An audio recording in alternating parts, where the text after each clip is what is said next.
Hey there! This is the first episode of Whiskey Mountains. I'm Adriana. Today's episode is going to be about Wild Turkey 101. I figured it was appropriate to bring wild turkey out into the wild. Ba-dum-bum-tsh. Alright, I'm going to go ahead and pour it into the glass and then we'll talk a little bit about the whiskey. Okay, so we've got some in the glass. Yes, I really did bring an actual Glencairn out on the trail with me. If I'm going to be giving tasting notes, I'd rather do it based on how I normally taste it. So granted the air is very different around me right now, but I figure that'll hopefully only make it better. Wild Turkey 101 is kind of a great budget bourbon. It normally runs at about $20 to $23 depending on where you are. And at 101 proof, I'd say that's a pretty good value. You're looking at a blend of whiskeys about 6 to 8 years old.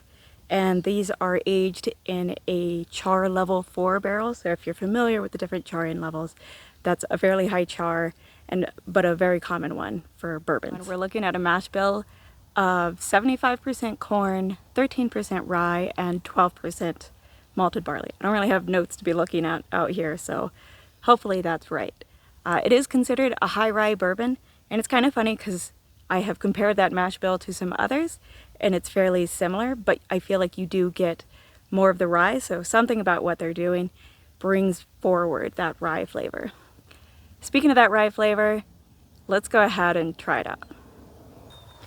This just gives me another spot to give y'all tasting notes, just in case the other one sucked. I don't know. On the nose, I definitely get that toffee, caramel, vanilla, but also because it is that high rye bourbon, or at least whatever they're doing really brings the rye forward, I feel like. I get almost like a minty earthiness. And I kind of wonder if that's that turkey funk that a lot of people refer to. Alright. I'm not here to sniff all day, so... Okay. Well, I've sniffed it plenty. I want to freaking taste it, so...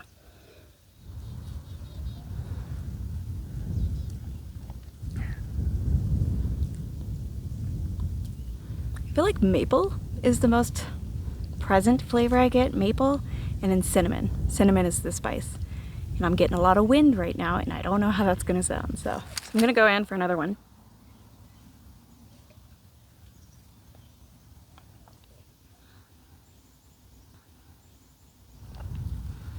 Whew. I feel like I really get the maple. That's like the most forward thing for me. And I get cinnamon. But again, that like almost minty earthiness. It comes through for me on the palate too. I suppose it's turkey funk. I don't know that I ever hear people actually describe what turkey funk smells or tastes like, but that's kind of the main thing I'm getting.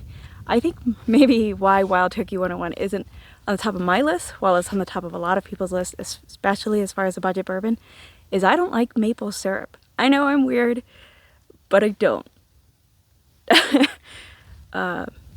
I actually eat like that Aunt Jemima syrup that's, I don't know what it really is.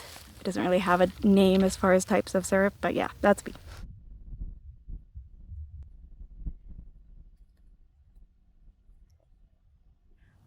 Just wanted to give you a little insight onto where I'm at. So if you ever come to Utah and you want to go for some hikes, this is one I love, mainly because it's so close to where I live, so it's really easy.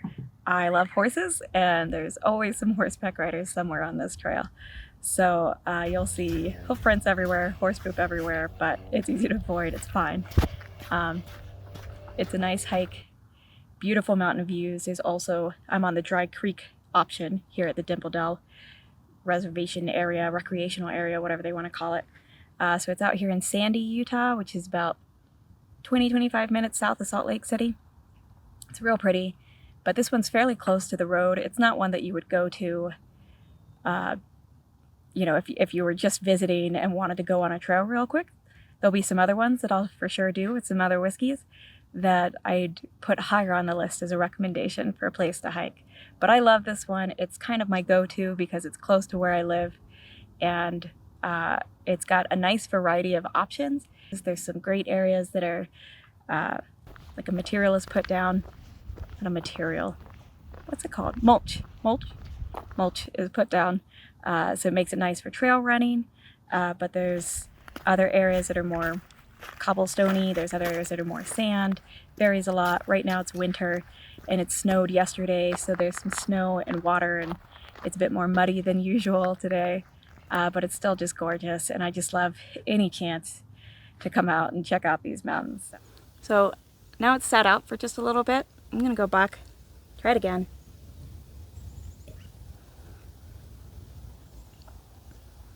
As far as letting it sit out for a few minutes, it mainly just rounds out the taste.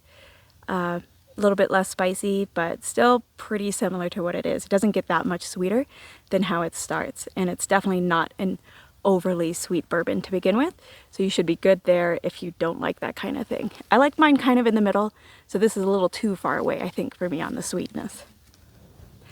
I'd say the finish on this bourbon isn't particularly special. It's not quite a medium, I would say. So you're not really drinking it for that.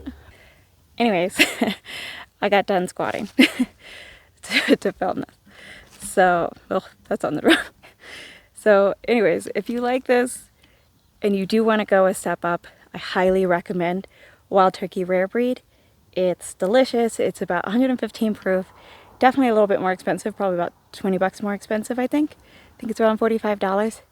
But it's delicious. Sometimes what I do is I drink this one as kind of my control bourbon, and then I switch over to Wild Turkey Rare Breed for the night. So just depends on what you're feeling.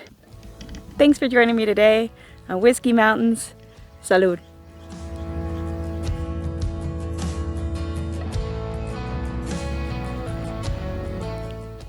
Okay, this is a perfect.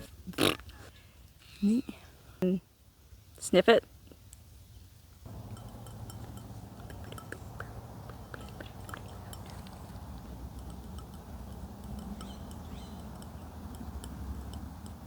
Too much fucking car noise. I feel like this branch is just sinking, and you're getting less of the mountains as we go. Sorry. And I'm falling in the bushes.